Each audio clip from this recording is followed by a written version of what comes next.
요한복음 17장은 예수님이 기도라고 했죠. 1절부터 전체장이 예수님이 하나님께 드리는 기도의 내용인데, 이 기도의 내용을 통해서 우리가 많은 것을 우리가 좀 살펴볼 필요가 있고, 또 말씀을 통해서 우리의 삶을 또 한번 또 이렇게 점검해보는 그런 귀한 말씀이다라고 볼 수가 있습니다. 우리가 지난 시간에 영생에 대해서 우리가 함께해서 한번 살펴봤는데, 영생이라는 것은 어떤 시간적인 의미 개념이 아니다라는 것을 말씀을 드렸습니다.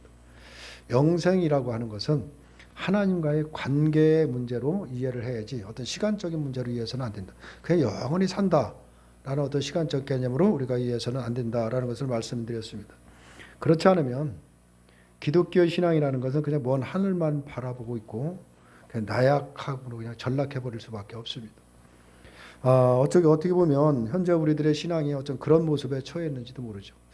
우리가 예수를 믿고 천국 백성으로 이 땅을 살아간다라고 하지만 천국이니 부활이니 영생이라는 것은 먼 훗날에 있을 일로만 우리가 생각을 하고, 지금 현재 우리들이 살아가는 우리의 삶에는 전혀 아무런 영향을 주지 못하고 있는 것이 어쩌면 우리들이 그런 모습을 살아가는 것이 아니냐라는 것인데, 그것은 어쩌면 우리들이 그 개념을, 그러니까 천국도 마찬가지고 부활도 마찬가지고 이 영생이라는 것도 너무 우리가 시간적인 개념으로 또 먼 훗날에 있을 거로만 우리가 생각을 하다 보니까 실제적으로 우리의 신앙에 어떤 그런 능력들이 나타나지 못하고 있다라는 사실을 우리가 지난 시간에도 함께 했습니다. 영생이라는 엄청난 기적을 우리가 소망하면서도 막상 현재의 삶은 세상에 매여서 그냥 허덕이고 있는 것이 어쩌면 우리들의 본 모습이 아니냐라는 것이죠. 그러나 우리가 영생이라는 게 현재적인 걸 알고 내가 지금의 영원한 생명 안에 있다는 이 사실 하나만으로도 우리가 확실하게 깨닫고 산다면 그 힘과 능력은 말할 수 없이 우리 삶에서 드러나는 겁니다.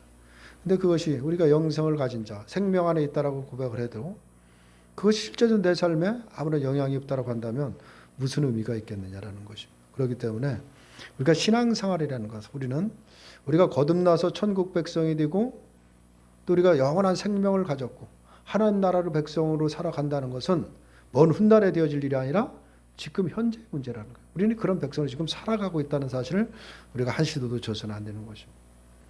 영원한 생명, 영생을 가졌다라는 것은 우리가 얼마나 큰 힘이 되는지를 모르는 겁니다. 다시 말해서 영원한 생명이 있다는 건 죽지 않는다는 거거든. 죽지 않는다라고 하는 거. 우리는 죽음, 그러면 육신적인 생각만 하죠. 육의 생각. 육신이 죽는 것을 죽는다는데 성경은 죽음이라는 것을 그런 걸 말하고 있질 않아요. 산다는 것도 어떤 육신이 사는 걸 말하고 우리가 영적으로 영원히 사는 것을 말하고 있는 거예요. 내 생명 안에 있다는 이 사실 하나, 이 사실만 해도 우리가 그 깨닫는 은혜가 있다고 하면은 그 힘은 두려움이 없는 것입니다. 이 땅에 살아갈 때 두려움 없이 살아갈 수 있다라고 볼 수가 있죠. 근데 우리가 그런 모습들이 전혀 나타나지 않는 것은 왜냐하면 그런 모든 것들이 지금 나하고는 아무런 상관이 없는 것, 먼 훗날에 될 것처럼만 생각을 하다 보니까 우리가 그런 능력 없이 살아간다라고 그렇게 볼 수밖에 없습니다. 그러므로 성도는 하나님이 약속하신 모든 것에 대한 성경에서 약속한 모든 것에 바른 이해를 갖는 게 중요한 겁니다. 막연하게 그렇겠지가 아니라 성경에서 그 확실하게 하는 그 바른 이해를 우리가 갖고 살아갈 때 그것이 우리에게 능력이 되고 우리의 삶에 그렇게 드러난다라고 볼 수가 있습니다. 그래서 신앙은 결코 현세, 이 세상에 매이는 것이 아니라 이 현세를 털어버리는 것입니다. 이 털어버리는 것이고 나약한 것이 아니라 강하고 힘 있는 것을 증거해야 되는 것이 신앙인 것입니다.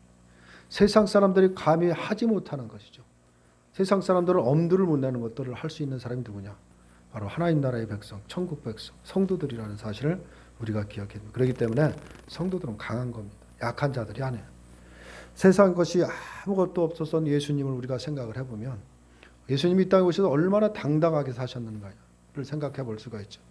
그 모습이 지금 오늘날 성도들을 통해서 드러나고 증거가 돼야 된다. 이 사실을 오늘 본문에서도 말씀을 하고 있습니다. 영생은 하나님과 그의 보내신 예수 그리스도를 아는 것이 영생이다라고 말씀을 드렸습니다. 이제 우리가 주의 깊게 생각해야 된다는 건 뭐냐? 그럼 안다. 아는 것의 관계의 문제죠. 우리가 아는 것을 지식적인 알을 말하고 있는 것이 아닙니다. 하나님을 알고 예수 그리스도를 아는 것은 어떤 지식으로 며칠 공부해서 아는 것이 아니라고 했어요. 하나님과의 관계에서 안다라고 하는 것은 관계성입니다. 그 관계성, 주님과의 온전한 교제 속에서 주님을 알아가는 거예요. 주님을 알아가서 그 주님의 마음에 내 마음을 합한 상태가 되는 걸. 그것이 안다라고 해요. 관계를 통해서 아는 걸 말하고 있습니다. 그래서 우리가 주님을 경험하지 않으면, 주님과 교제하지 않으면 주님을 알 수 없는 것입니다. 그래서 왜 알고, 우리가 하나님을 알고 예수님을 아는 것, 그것이 바로 영생이라는 것인데, 그건 뭘 말하는 거냐면, 다시 말하면 완전한 관계 안에 있을 때 영원한 생명 안에 있는 것이다 라는 것을 말씀을 하고 있는 것입니다. 그래서 그런 우리가 이 알에 대해서도 바르게 정립할 필요가 있는 것입니다. 그래서 내가 조금 내 머리로 세상적인 우리가 갖고 있는 지식으로 조금 아는 걸 갖고 그걸 안다라고 하면 안 됩니다. 그 성경에서 그런 걸 말하고 있지 않아요. 원래 이 히브리어로 야다라고 하는 건데, 야다라는 것은 지식적인 것을 말하는 게 아니라 관계적으로 아는 것을 말하고 있는 것입니다. 그래서 이 알에 대해서 우리가 분명하게 알을 때 내가 왜 주님을 깊이 알아야 되는지 다시 한번 생각해 볼 수가 있습니다. 오늘 6절을 보면 6절에 이렇게 말씀을 하고 있습니다. 세상 중에서 내게 주신 사람들에게 내가 아버지의 이름을 나타내었나이다. 그들은 아버지의 것이었는데 내게 주셨으며 그들은 아버지의 말씀을 지켰나이다. 라고 이렇게 6절에서 말씀을 하죠. 하나님은 어떤 존재냐? 하나님이라는 그 존재는 우리가 눈으로 볼 수 있는 존재가 아니죠. 하늘에 존재하고 있는 영으로 계시는 분입니다. 그래서 우리가 우리의 눈으로 가시적으로 볼 수 있는 분이 아니에요. 인간은 누구냐? 땅에 존재하는 그냥 육신에 불과하다라고 볼 수밖에 없습니다. 그렇기 때문에 인간이 하나님을 알 수 없는 것은 당연할 수밖에 없는 것입니다. 보이지 않는 분이 어떻게 육신인 인간이 영적으로 영으로 계시는 하나님을 알 수 있냐? 전혀 알 수가 없는 것은 당연할 수밖에 없다라고 볼 수밖에 없습니다. 하나님이 스스로 나타나시기 전까지는, 내가 누구라는 걸 보여주시기 전에는 인간은 결코 알 수 없는 것입니다. 그런 하나님인데 6절을 오늘 보면 세상에 아버지의 이름을 나타내시기 위해서 오신 분이 있다는 것을 말씀을 하고 있습니다. 그분이 누구냐면 예수 그리스도다라는 것을 말씀을 하고 있습니다. 근데 왜 예수님이 지금 말씀하시기를 아버지를 나타난다라고 말씀하시지 않고 아버지의 이름을 나타난다라는 표현을 쓰고 있느냐라는 것이죠. 그건 우리가 금방 이해할 수가 있는 문제인데 그것은 이름의 의미를 생각하면, 우리가 이름이 가지는 의미를 생각하면 금방 이해를 할 수가 있습니다. 만약 아버지를 나타난다라고 한다면 하나님이 이 땅에 와서 존재를 드러내시기 전에는 우리가 알 수가 없는 것이죠. 지상에 완전히 모셔와서 나타난 의미가 될 수밖에 없는 것이기 때문에 하나님은 우리에게 그렇게 보여주시는 분이 아니거든요. 그렇기 때문에 아버지를 나타난다라고 표현하지 않고 아버지의 이름을 나타내겠다라고 이렇게 표현하고 있는 것입니다. 왜냐하면 이름이라는 것은 이름을 가진 분의 그 분을 대신해서 활동하기 때문에 그런 것입니다. 이름이 가지는 것이 있죠. 누구라는 이름을 우리가 불렀을 때, 누구 이름이라는 걸 들었을 때 그 사람을 알게 되죠. 그 사람이 어떤 사람이고 그 사람의 성향이 어떻고 그 이름을 통해서 그 사람이 누군지를 알 수가 있듯이, 바로 하나님의 이름을 이 땅에 나타나서 오시는 분이 예수 그리스도인데, 왜 이름을 나타내냐? 우리가 가시적으로 볼 수 없는 분이고, 그런 분을 바로 어떤 분이신지를 드러낸다라는 것을 말하고 있습니다. 이름에는 그 분의 모든 것이 사실 포함되어 있는 것입니다. 따라서 예수님이 아버지의 이름을 나타나신다라고 말씀하시는 것은 아버지의 모습을 나타난다라는 것이 아니라 아버지가 어떤 분이신지, 또 아버지의 성품과 일하심과 하나님 아버지의 모든 것을 바로 나타나신다라는 뜻으로 이해를 하면 되는 것이, 그것을 아버지의 이름을 나타나기 위해서 왔다라고 말씀을 하는 것입니다. 이렇게 볼 때 예수님의 삶의 모습은, 예수님이 이 땅에 오셔서 살아갔던 모든 과정이나 또 공생애동에 일어난 모든 일들은 결국 모두가 아버지를 증거하고 나타나는 것이었다라는 것을 알 수가 있습니다. 그래서 예수님은 나를 본 자는 아버지를 봤다라고 그렇게 말하죠. 제자들이 그러죠. 아버지를 볼 수 있느냐 그럴 때 예수님이 하신 대답입니다. 나를 본 자는 곧 아버지를 본 자와 같다라는 것을 말씀을 하고 있습니다. 예수님은 아버지를 세상 모두에게 나타나는 것이 아니고 아버지가 내게 주신 자에게 나타나신다라고 이렇게 말씀을 하고 있거든요. 이것은 세상 사람들 중에서 바로 아버지가 예수님에게 주신 자들에게만 영생을 주시겠다라는 것을 말씀을 하고 있는 것입니다. 이처럼 영생은 이 땅에 존재하는 누구나에게 다 허락된 것이 아니라 하나님이 택한 백성, 바로 그들에게만 영생을 선물로 주시겠다라는 것을 말씀을 하고 있는 것입니다. 그래서 택한 자들에게만 하나님을 나타나서 알게 하시는 것이다 라고 볼 수가 있죠. 세상은 아버지에 대해서 무지할 수밖에, 하나님에 대해서 무지한 것입니다. 아무리 예수님이 아버지를 이 땅에 나타나시고 증거하고 살아가도 세상은 전혀 알지를 못합니다. 그래서 깨닫지 못하고 살아가는 것이죠. 왜냐하면 세상은 자신들만의 신, 자신들이 만들어낸 하나님이 있기 때문에 그러는 것입니다. 따라서 하나님을 안다는 것은 결국 뭘 말하는 거냐면 기존에 내가 가지고 있던 신에 대한 모든 지식을 다 버려야 되는 거예요. 내가 갖고 있던 생각했던 나의 우상이나 내가 만들어낸 모든 것들, 우상들이나 신을 다 버리고 예수님을 통해서 새롭게 깨달아 알아지는 것, 그것을 알아지는 그 하나님을 믿는 것을 뜻하기 때문에 그냥 우리가 지식으로나 이성으로 만들어내는 것을 그런 건 아니다라고 볼 수가 있습니다. 그래서 온전히 하나님을 안다라는 것은 예수님을 통하지 않고는 알 수 없는 것입니다. 예수님이 통해서 증거된 하나님을 온전히 우리가 만나고 경험하고 교제함으로써 알아가진다라고 볼 수가 있습니다. 그래서 하나님을 안다는 것이 지식적인 차원이 아니라는 것입니다. 그러한 지식은 유대인들에게도 있었죠. 유대인들에게 하나님을 아는 지식이 있었습니다. 그런데 예수님이 그 유대인들이 갖고 있던 그 지식을 인정하지 않으셨어요. 전혀 그걸 완전히 부인하고 있었죠. 따라서 바꿔 말하면 유대인들처럼 하면 그건 하나님을 아는 것이 아니다라는 말이 되는 것입니다. 그럼 유대인들은 무엇을 했느냐라는 것이죠. 유대인들은 다른 것이 아니라 하나님이 주신 율법을 잘 지키면 그것이 곧 신앙인 줄 아는 것이 유대인들인 것입니다. 율법을 잘 아는 것이 하나님을 잘 아는 줄 알았다라는 것이죠. 그렇다면 그것은 우리들도 어떤 면에서 보면 마찬가지다라고 볼 수밖에 없습니다. 하나님이 우리에게 요구하시고 기뻐하시는 것이 과연 무엇인가를 생각해보고 그런 본질적인 것을 우리가 생각하지 않고 그냥 종교적인 의식과 행위를 부지런히 하면, 열심히 하면 그것으로 하나님을 안다라고 생각을 하고 있는 것입니다.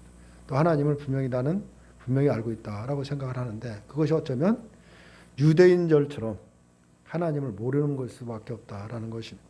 왜냐하면 하나님은 우리에게 그런 것들을 요구하시지도 않고 또 그런 것을 했다라 해서 기뻐하시지도 않는 분이기 때문에 그런 것입니다. 그렇기 때문에 우리가 어떤 행위를 통해서 우리가 나의 신앙을 어떤 근거를 찾아서는 안 되는 것을 우리가 분명히 깨달아야 되는 것입니다. 오늘 4절을 보면 아버지께서 내가 하라고 주신 일을 내가 이루어 아버지를 이 세상에 영화롭게 하였사오니 라고 말씀을 하고 있습니다. 이 구절을 보면 아버지가 예수님을 세상에 보내시면서 예수님에게 무엇을 하라는 그 일이 있었음을 그대로 보여주고 있죠. 이 땅에 예수님을 그냥 보내신 것이 아니라 이 땅에 보내시면서 예수님 보고 하라고 하는 일이 있다라는 것을 말씀을 하고 있는데 그럼 그 일이 무엇이겠느냐라는 것이 당연히 십자가에서 죽으시는 것이다 라고 볼 수밖에 없습니다. 그래서 4절의 뒤에 9절과 연결해서 생각을 해보면 예수님이 아버지의 백성들에게 아버지를 나타내시는 것은 하나님이 어떤 분이신가를 나타내시는 것은 무엇으로 증거가 되느냐면 십자가의 죽으심을 통해서 드러내신다라는 것을 말씀을 하고 있는 것입니다. 그리고 그것이 아버지를 영화롭게 하는 것이 된다라는 것인데 결국 하나님의 백성들은 예수님의 십자가의 죽으심을 보면서 그 십자가에서 바로 하나님을 알게 된다라는 것입니다. 하나님이 어떤 분이신지를 예수님의 그 십자가를 통해서 알 수가 있다라는 것이죠. 그래서 십자가에서 비록 그 하나님이 어떤 분이신가를 깨닫고 하나님의 사랑을 알게 되는 것입니다. 하나님이 나를 통해서 무슨 일을 하시는지를 깨닫게 되는 거예요. 그게 예수님의 십자가를 통해서 알게 된다라는 것이죠. 그 사실을 알 때, 그 하나님을 알 때 비로소 그 하나님의 구원에 감사하면서 찬송할 수가 있는 것입니다. 이 땅에 살아가면서도 내 어떤 환경을 보는 것이 아니라 그 구원의 은혜에 날마다 기뻐서 주님을 찬송할 수 있는 자로 변화가 된다라고 볼 수가 있는 것입니다. 세상이 알고 있는 하나님은 그런 하나님이 아니죠. 인간에게 복을 주시고 세상에서 실패하지 않도록 도와주고 복주는 다시 말하면 자신만을 위한 그런 신으로 생각을 하지만 십자가에서 하나님은 그런 하나님이 아니다라는 것을 예수님을 통해서 보여주신 것입니다. 십자가에서 말씀하고 있는 바로 예수님이 보여주신 하나님은 사랑하는 독생자를 버리시기까지 하면서 죽이시면서까지 우리를 사랑하시고 우리를 구원하신 분이다라는 것을 그대로 나타나고 있는 것입니다.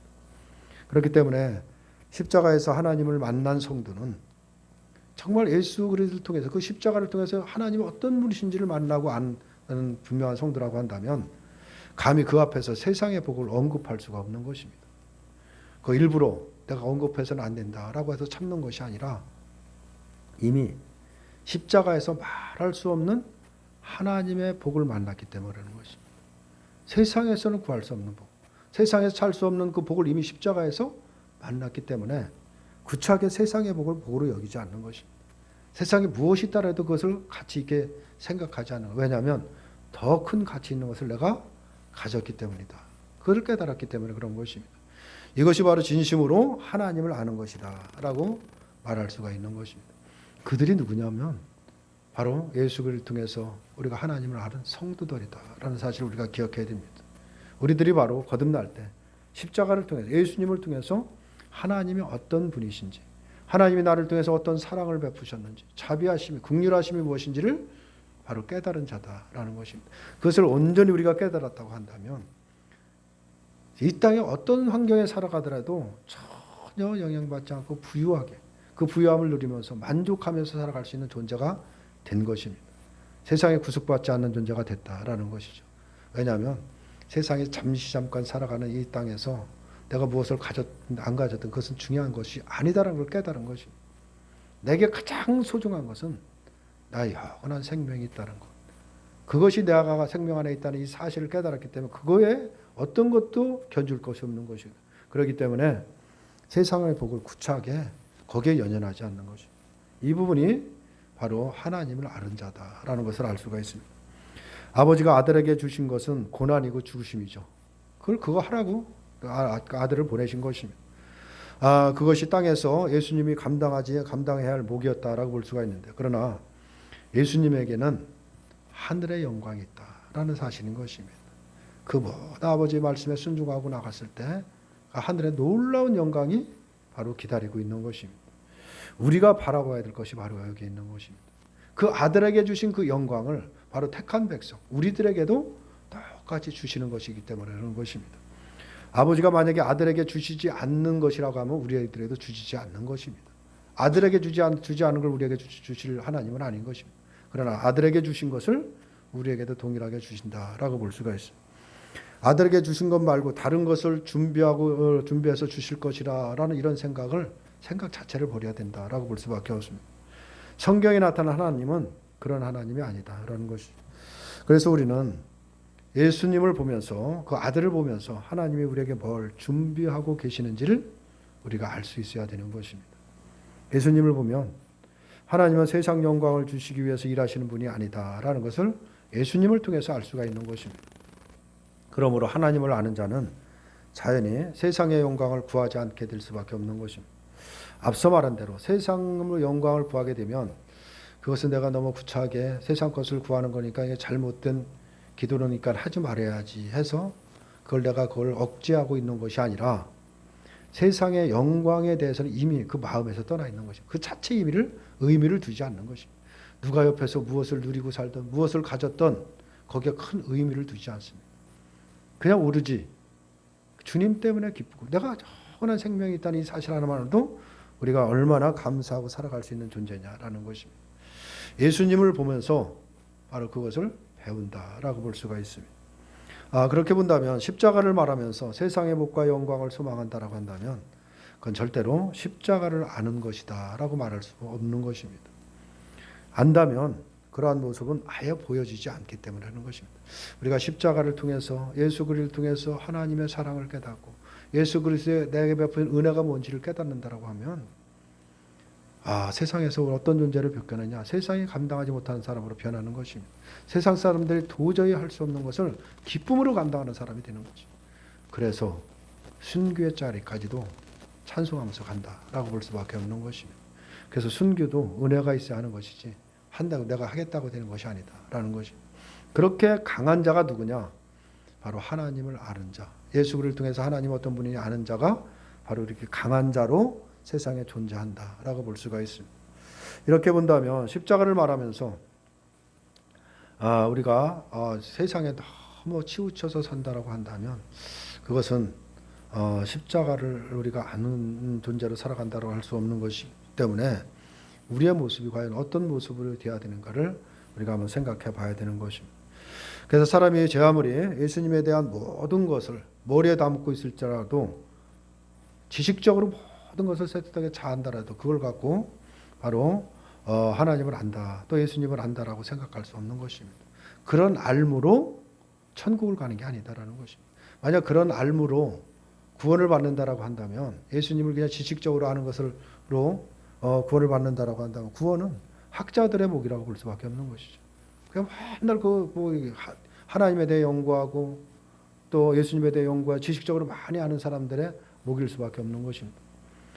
우리가 이런 것을 우리가 한번 생각해 보면, 우리가 하나님을 안다는 것, 예수 그리스도를 안다는 것이 무엇인가를 우리가 깊이 생각하고, 내가 알고 있는 하나님, 그 하나님은 지식적인 하나님이 아니라 내 가슴에 있는 하나님, 내가 내 마음, 나의 삶의 모든 것이 주님의 마음에 자리하고 있는지 우리가 생각해 봐야 된다는 것입니다. 8절을 보면 8절에 나는 하나님께서 내게 주신 말씀들을 그들에게 주셨사오며 그들은 이것을 받고 내가 아버지께로부터 나온 줄을 참으로 아오며 아버지께서 나를 보내신 줄도 믿었사옵나이다 라고 이렇게 말씀을 하고 있죠. 예수님은 하나님께서 주신 말씀을 우리에게 주셨다라고 말씀을 하고 있습니다. 하나님께서 예수님에게 주신 말씀을 우리에게 주셨다는 것이죠. 그리고 그 말씀으로 예수님이 아버지로부터 오신 분임을 참으로 알았다, 안다라고 이렇게 말씀을 하고 있습니다. 이처럼 하나님의 말씀이 우리에게 증거하고 믿게 하는 것은 뭐냐? 바로 말씀은 다른 것을 말하고 있지 않습니다. 성경은 창세기부터 요한계시록까지 누구에 대해서 말하냐? 예수 그리스도에 대해서 말씀을 하고 있는 것입니다. 때문에 말씀을 가지고 다른 말을 할 수는 없다라고 볼 수가 있는 것이죠. 우리가 말씀을 통해서 하는 것은 오직 예수 그리스도인 것입니다. 오직 그분을 증거하고 그분을 말씀을 하고 있는 것이지 다른 것을 말하고 있지 않습니다. 예수님이 주신 말씀에서 예수 그리스도가 아닌 다른 말이 나온다라고 하면 그것은 분명 거짓된 말이다라고 볼 수밖에 없는 것입니다. 말씀은 우리에게 세상 영광을 약속하지 않았습니다. 이 부분을 우리가 생각해야 됩니다. 하나님이 주시고자 하시는 것은 영생이다라는 사실을 우리가 분명히 깨달아야 되는 것입니다. 우리가 영생이 있다, 영생 안에 있다고 한다면 조금도 부족함이 없는 것입니다. 이 땅에 살아갈 때 어떤 것도 부족함이 없고 치우칠 것도 없고 세상에 눈을 돌릴 필요도 사실 없는 것이, 그것이 영생인 것입니다. 주님 안에 있는 것입니다. 우리는 예수님을 보면서 그것을 확인할 수가 있는 것입니다. 하나님을 모르는 자들은 여전히 세상을 구할 수밖에 없어요. 왜냐하면 그것이 전부이기 때문이죠. 세상에 힘이 있어야 내가 살아가고 권력이 있어야 내가 존재하고 돈이 있어야 세상에서 군림한다라고 생각을 하니까 그걸 따라갈 수밖에 없는 것입니다. 그것이 바로 세상 사람이다라고 볼 수밖에 없는 것이죠.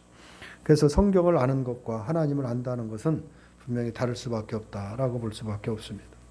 예수님은 세상이 아니라 바로 하늘을 보여주시는 분이다라는 사실을 우리가 기억해야 됩니다. 이제는 예수를 믿은 성도들의 목이다. 그것이 지금 하늘이 어떤 것인지, 하나님 나라가 무엇인가를 세상에 증거할 자가 누구냐? 예수님을 통해서 우리에게 증거됐듯이 바로 그 목이 이제 우리들이다라고 볼 수 있는 성도들이 그것을 증거해야 되는 것입니다. 하늘을 보여주는 삶은 바로 하나님을 아는 성도에게만 나타날 수 있는 증거물이다. 그러니까 우리들의 삶에서 무엇이 증거해야 되느냐? 하늘 것이, 하나님 나라의 것이 증거해야 된다라는 것을 우리가 생각해야 됩니다. 이 증거물이 우리에게 보여지고 증거될 수 있는 것, 그것이 우리가 늘 관심을 가지고 또 거기에 그런 삶을 살기 위해서 우리가 부단히 기도하고 또 성령께 우리가 간구하며 살아가야 된다라는 것입니다. 우리가 거듭나고 영생을 가진 자가 분명하고 예수 그리스도를 통해서 하나님을 안 자가 분명하다고 한다면 이제는 우리의 삶에서 하늘의 것을 증거하며 살아가는 그런 삶이 되어야 된다라는 것을 예수님을 통해서, 예수님 오늘 말씀을 통해서 우리에게 말씀하시는 것입니다. 올해 2024년도를 우리가 살아갈 때 우리의 삶에서 날마다 하늘의 것이 증거되도록 하나님의 사랑과 자비와 긍휼하심, 또 예수님이 나에게 베푸신 그 은혜가 무엇인가를 날마다 증거하며 살아가는 우리들이 되도록 기도하시는 저와 여러분들이 되시기를 주님의 이름으로 축원합니다.